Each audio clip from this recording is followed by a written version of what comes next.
I know that Sephora kids have been a topic of conversation online for the past few years, but in case you don't know what a Sephora kid is, I'm going to explain it briefly until I get into my analysis of what Sephora kids are and what the trend means. So, a Sephora kid is usually a tween, also typically a girl, who likes to shop at Sephora. Sounds pretty basic, but the characteristics that are attributed to Sephora girls include being entitled, having a fear of missing out, also known as FOMO, along with wanting to grow up too fast. The fear of missing out is a big motivation for Sephora kids to get whatever makeup or skincare their hearts desire. With young kids spending more time online than ever, it's easy for these tweens to feel left out when they think every other kid their age has the new trending whatever Sephora is selling. Humans evolved to fear exclusion because being part of a group meant being protected.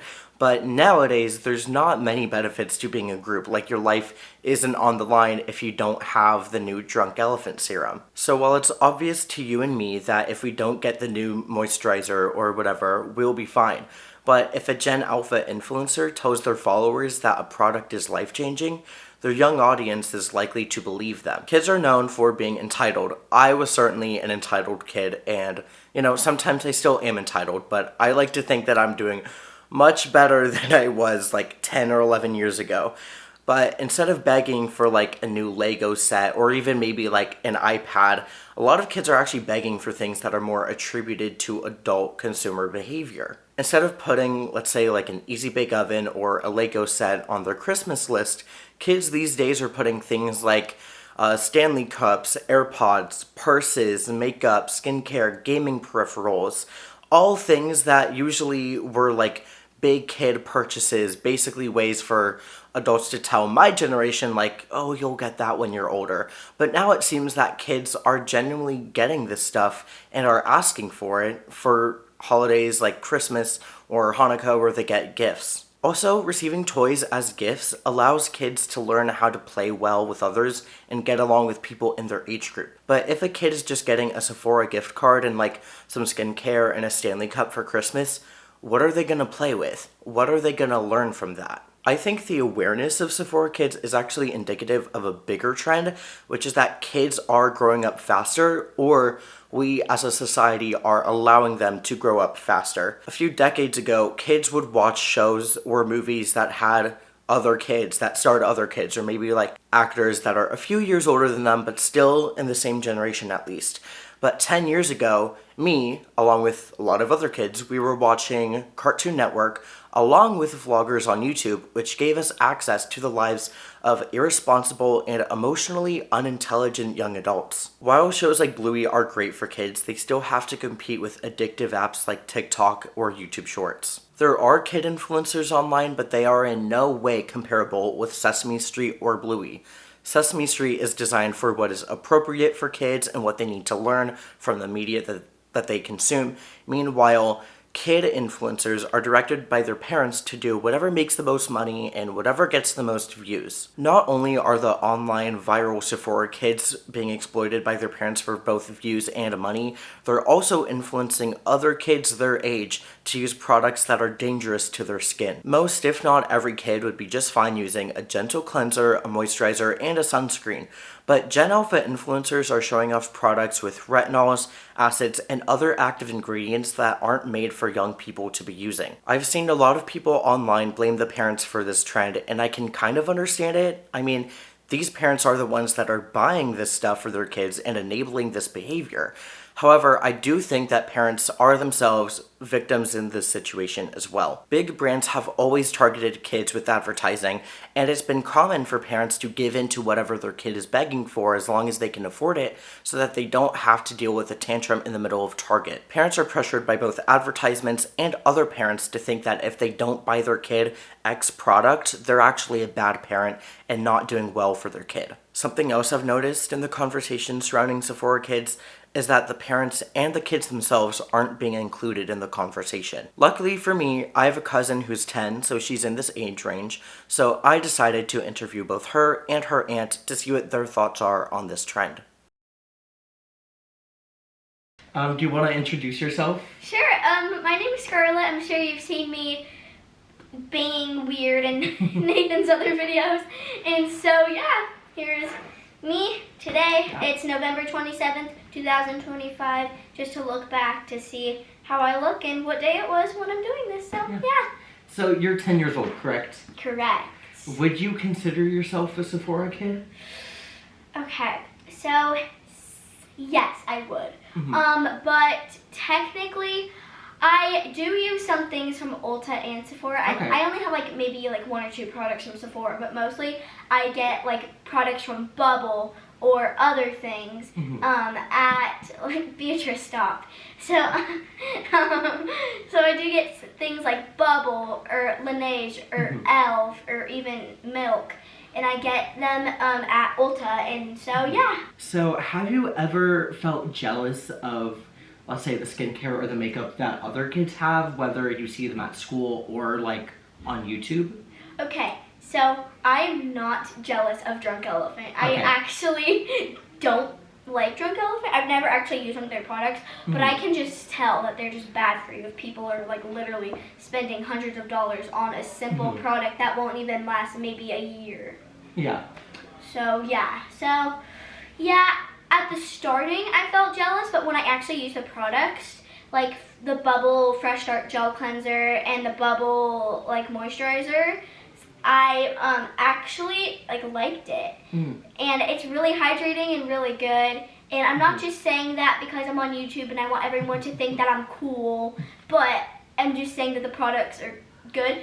I would definitely like look at the like ingredients and stuff. And like parents, if you're watching this, yeah, I would definitely make sure and look them up that they're good for your kid's skin. I highly recommend the brand Bubble.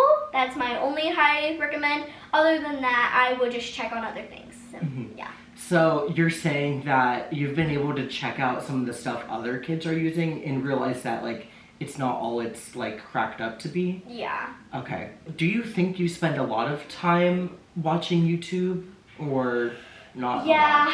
My mom one time had to cut me off. She thinks it'll rot my brain if I watch it all day long. Yeah, but. Well, how much do you think you watch like a day? Don't get me wrong, probably 55 shorts and 2 videos. Wow, that is a lot. So you watch more shorts? Yeah, I'm definitely like a scrolly short person, but videos sometimes they're just too long and boring and it gets my eyes all like tired and stuff. But yeah, I'm very much like a short person. And then what kind of people do you watch on YouTube? Like, do you watch family channels or like individual people? A little mix of both. Okay. Do you, like, what are some examples if you remember any? I watched this one YouTuber, shout out to Purple Stars 02 if you're watching this. She is a fidget and squishmallow lover, and I just love watching her play with fidget, satisfies me. And then my second one, yikes, shout out to Double Day. It's basically about these 2 couples and they collab and do like TikTok dances. Oh, okay. And so yeah. Do you watch like the LeBrant fam? The LeBrant? Not as much as I used to. Okay. I mean, did you choose to watch them less or like they just got recommended less? They just got recommended less. Okay. If you could have one thing from Sephora or Ulta, what would it be? Yikes. That's a hard one. I basically have all I need. But if I did have to choose one, I would probably choose the Laneige Gummy Bear Lip Gloss. I do have the one when they collabed with Baskin Robbins. I have the lip mask, but I don't exactly have like a lip gloss. And so I really want the Gummy Bear Lip Gloss. All right, last question. Overall, what are your thoughts on the Sephora kid trend? Okay, so I think if you're talking about jealousy, I think they've been saying like other kids use it because they think that they should be like technically like an adult. And so if they're saying that kids their age are doing it, they should do it too. And then I just don't really appreciate them. But like I said, I'm kind of am one. My sister, Beatrice, she's the camera girl back here. And she takes me to like Ulta for my birthday and stuff, and she lets me get one thing from there. And the thing I've been getting like all the years is the bubble something moisturizer. Okay, great. Yeah. Thank you so much for your time. Thank you. So, how are you? I am fantastic. How are you? Good. And then I already introduced you as my aunt, but yes. do you want to share your name? My name is Elizabeth. I'm also known as Auntie Cheech. Yeah. So, we call her Auntie Cheech. She goes by Elizabeth. And I just have a few questions for you regarding social media use and, raising a kid in the age of Sephora. Yes. So my first question is, do you follow a lot of other parents on social media, especially like influencer parents? I follow very few influencer parents. I think I can only think of 2. Okay. And unfortunately, those influencer parents, none of them have kids over the age of 10, and even the other one only has boys. Okay. So Not very it doesn't apply to this. Do you think parents should make kids a part of their content, or do you see anything wrong with the parents that do? That's a fantastic question. For me personally, I haven't witnessed any parent influencers objectifying their children. I've only seen it portray them being a part of the family. It's just about the family dynamic. And so for me, under that context, I think it's good. One of the parent influencers I followed, or follow, she has 4 little girls. The oldest one is just a couple months younger than Scarlett. Okay. And then she has 3 more under Scarlett. And she used to show her parenting journey a lot. And I followed her predominantly because our daughters were so close in age. And I loved to see all the baby gear that she was using and all of that. But she got a lot of hate and just a lot of opinions from her viewership, and she said that she was getting anxiety from it. And so she really pulled back from putting her kids on her social media and everything, and she really focused on herself and all of that. And I have to say, I liked her content less, just because for me, I was following her for the parental info, She started doing mom talk videos. Have you heard of mom talk? Yes. Yeah, so she went in that direction, and it's I don't need to see a bunch of middle-aged moms twerking. No, I came here for baby gear and elementary lifestyle things. Yeah. Have you compared your parenting to those that you see online? Ever thought, oh, they're doing this because I'm not doing this, does this make me a bad parent? Or do you think oh, I'm not doing this, therefore I'm better? Do you compare it all?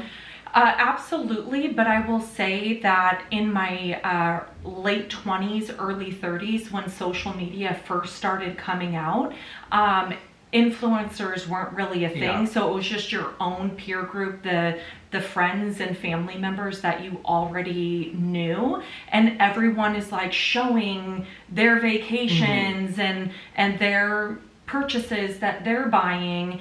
And I absolutely had FOMO and comparison issues, especially because at that time in our lives we had almost no money. And so it was I couldn't even compete, and so in some ways I guess that's good, but it did make me feel like my life wasn't good enough, or what I was providing my children wasn't good enough because it didn't measure up to that.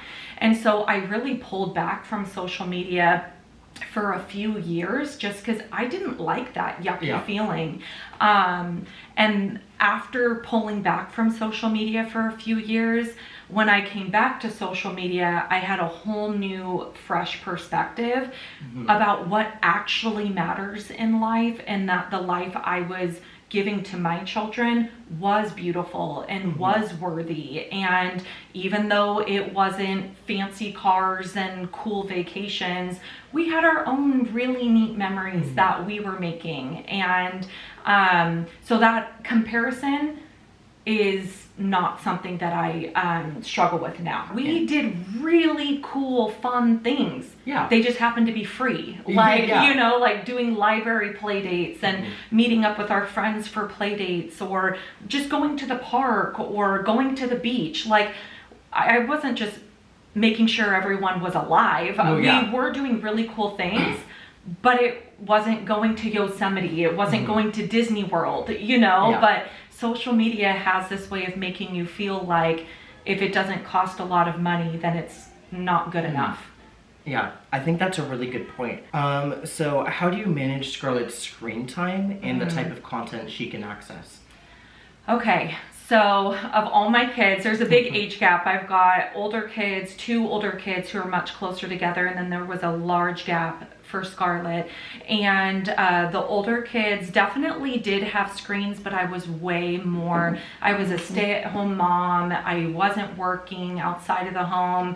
And so I was super plugged into what my kids were doing. And so for them, it was heavily monitored and heavily, honestly restricted. Like there was a lot less screen time with the older kids. Scarlett is a different story. Our entire life is different from the older kids, and kids now, this day and age, kids, it's just assumed, it's expected that every kid has a screen. And even though Scarlett does not have her own screen of any kind, she does not have her own iPad, she does not have her own phone, she doesn't have, the old kids used to use old phones of ours that didn't have phone service, but they would use them as, you know, almost like mini iPods or mini iPads. She doesn't have anything of that, but she does, every morning she has use of our iPad for about an hour.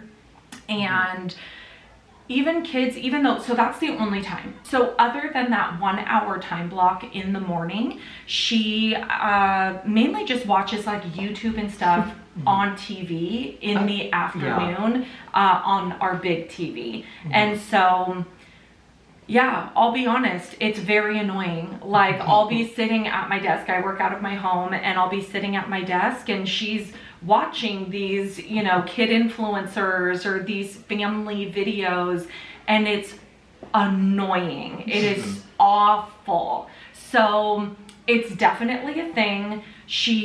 I would say she watches no more than 2 hours of screen time a day. I don't know, my kids might think that that's not accurate. Do you think it's accurate? No, I feel like she watches more. Okay.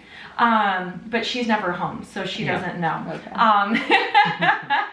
So anyways, approximately 2-ish hours a day of screen time. I monitor it in the sense that I am in the room when she's watching it, and so I hear it, and so if something does sound more than annoying, then I am like, they just cussed.